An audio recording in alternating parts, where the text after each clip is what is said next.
नमस्कार. मी राजेश खिस्ते, साक्षी financial services मध्ये आपलं स्वागत करतो. आज तुम्हाला कर्ज घ्यायचंय. पूर्वी काय व्हायचं?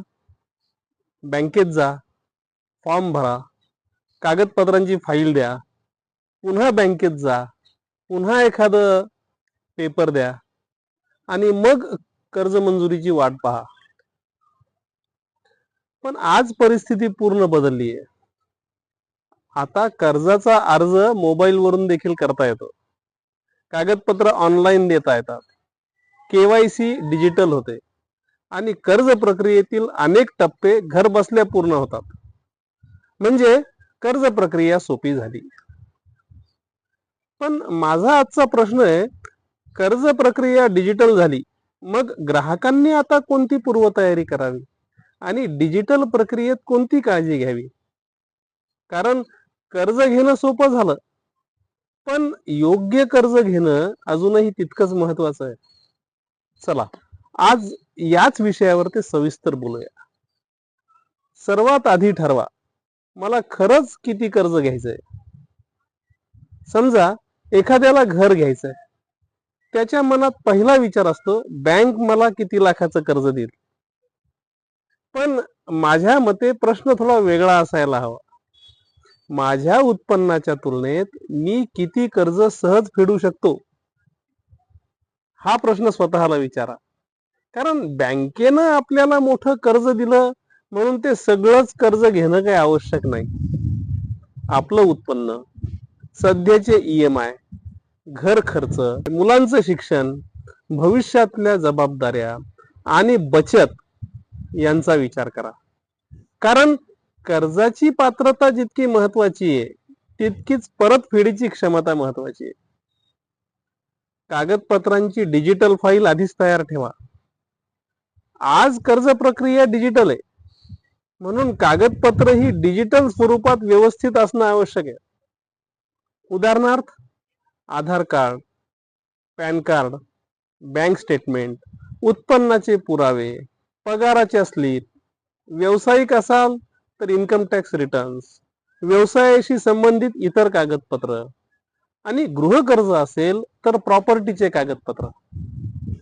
हे सगळे कागदपत्र स्पष्ट, वाचनीय आणि अद्ययावत आहे का हे तपासा.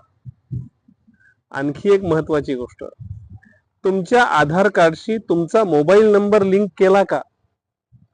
आधार कार्ड आणि पॅन कार्ड लिंक केलंय का हे तपासा. केलं नसेल तर लगेच करून घ्या. सगळ्या कागदपत्रांवर नाव, पत्ता आणि इतर माहिती याच्यामध्ये तफावत तर नाही ना हे पहा. कारण एका छोट्याशा मिसमॅच मुळे कधी कधी सगळी प्रोसेस थांबू शकते. तुमचा सिबिल स्कोअर म्हणजे तुमची आर्थिक ओळख. कर्ज घेण्यापूर्वी आपल्या क्रेडिट हिस्ट्रीकडे दुर्लक्ष करू नका. तुमचे जुने EMI वेळेवर भरलेत का? क्रेडिट कार्डचे बिल वेळेवर भरलेत का?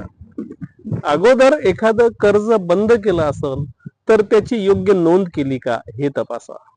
कारण बँक फक्त तुमचं आजचं उत्पन्न पाहत नाही, तुमचा पूर्वीचा आर्थिक व्यवहार सुद्धा तपासते. म्हणून कर्जासाठी अर्ज करण्याआधी तुमचा क्रेडिट रिपोर्ट तपासणं फार आवश्यक आहे.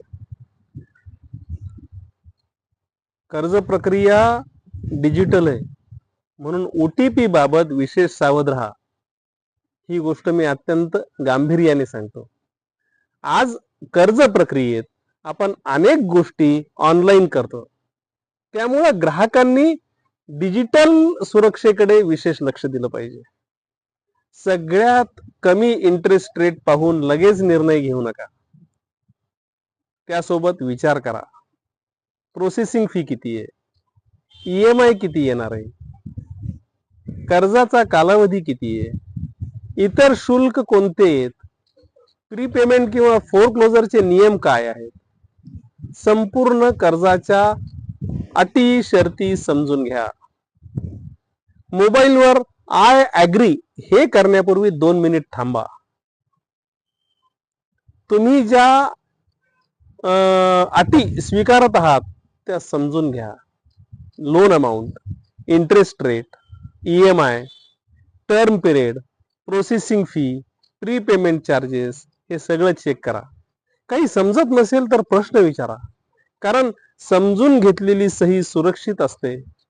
न वाचता केलेली सही अडचणीची ठरू शकते. जर तुम्ही घर खरेदी करत असाल तर त्या संदर्भातल्या सर्व कायदेशीर आणि तांत्रिक बाबी तपासा. बँक कर्ज देते म्हणजे प्रॉपर्टी बाबत आपली जबाबदारी संपली असा गैरसमज करून घेऊ नका. डिजिटल प्रक्रिया जलद आहे, पण तुम्ही निर्णय घाईत घेऊ नका. मित्रांनो, कर्ज प्रक्रिया डिजिटल झाली म्हणून कागदपत्रांची फाईल कमी झाली असेल, बँकेत जाण्याच्या फेऱ्या कमी झाल्या असतील, प्रक्रिया जलद झाली असेल, पण ग्राहक म्हणून आपली जबाबदारी कमी झालेली नाही. उलट डिजिटल युगात अधिक जागरूक राहावं लागणार आहे. त्यामुळं कर्ज घेताना सावध राहा, जागरूक राहा. अशाच महत्वाच्या माहितीसाठी साक्षी फायनान्शियल सर्व्हिसेसच्या ऑफिसला भेट द्या. हा व्हिडिओ आवडला असेल तर भरपूर लाईक करा, भरपूर शेअर करा. या व्हिडिओ बाबतचं तुमचं मत खाली दिलेल्या कॉमेंट बॉक्समध्ये नोंदवा आणि आमचं चॅनल सबस्क्राईब करायला विसरू नका. धन्यवाद.